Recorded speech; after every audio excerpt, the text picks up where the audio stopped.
Dr. Cinema here.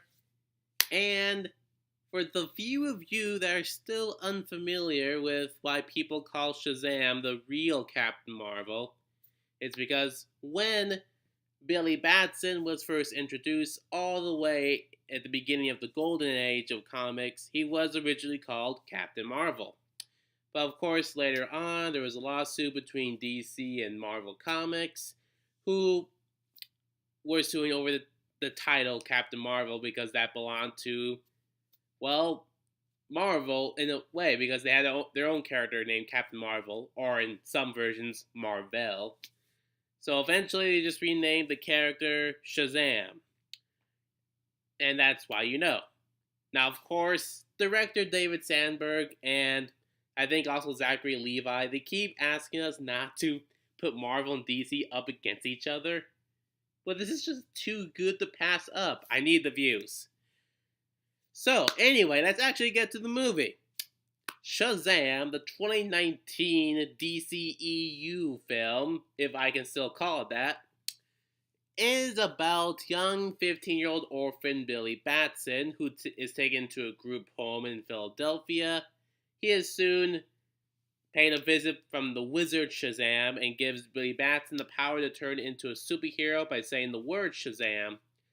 He starts playing with his powers, starts to get to know his new foster family, and then the villain, Dr. Savannah, finds him and starts a fight with him to try to gain the powers of the champion for himself.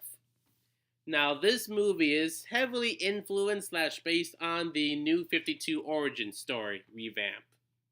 I know this is a poster of the film too, but this is Shazam Origins that came out during the early years of the New 52 version that laid out a new modern telling of the story. So anyway, the movie, of course, is pretty much wish fulfillment because it's all about a young kid that gets the power to turn into a superhero just by saying a single word. And of course, people have usually kind of like teased and made fun of Shazam because he is essentially a magical version of Superman with the all of the powers you expect, super speed, super strength, all of that kind of stuff. But he really is his own character. And as you can tell, the style of the comic of the New 52 is a very heavy basis for this film. I mean, it's a very cool style. And it works very well because David Sandberg is mainly a horror director, but he obviously had a lot of fun with this film. So, the kid, I forgot the actor's name, but the kid Billy Batson is pretty good, and Zachary Levi is a great job playing an adult that's really a kid in an adult's body, being a superhero. And of course, there's Freddy, the main member of the Foster family, who is the superhero expert. He's done pretty well, maybe overacted a little bit, but he's likable enough where I can give him a pass. And of course, there's the villain, Dr. Savannah. I think he's pretty good.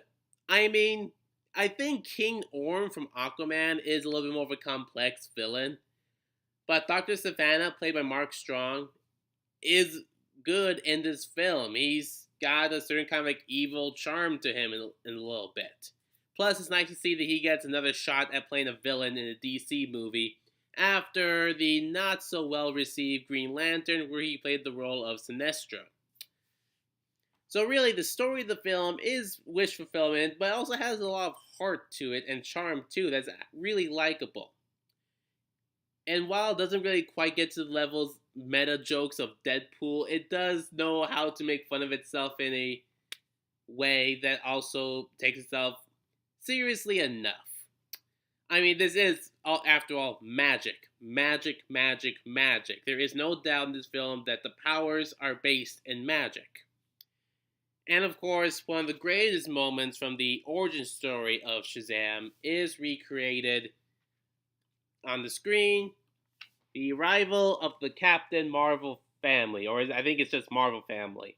But yes, all of his new foster siblings get the powers of Shazam. I'm not sure if it's permanent or it's for a little while in the movie, but I'm really excited. Because not only do we have the real Captain Marvel, but this could be the real Justice League in a way. And there is a cameo that we don't really see the face of the character that the cameo is, but it is a nice cameo, even if it is very brief. Although I guess it does raise a few questions about how the Justice League characters are now acting in this film in terms of like with the public and such, but it was nice fan service. I'll give them that. Now, of course, a lot of people are probably going to be asking, how long until we get to see him with Black Adam?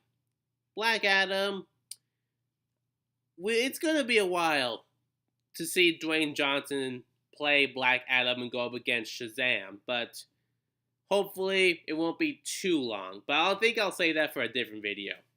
But anyway, the movie, since this has the movie's poster, is awesome. I'm not going to lie. I still think I like Wonder Woman better, but this is a close second for like best DCEU film.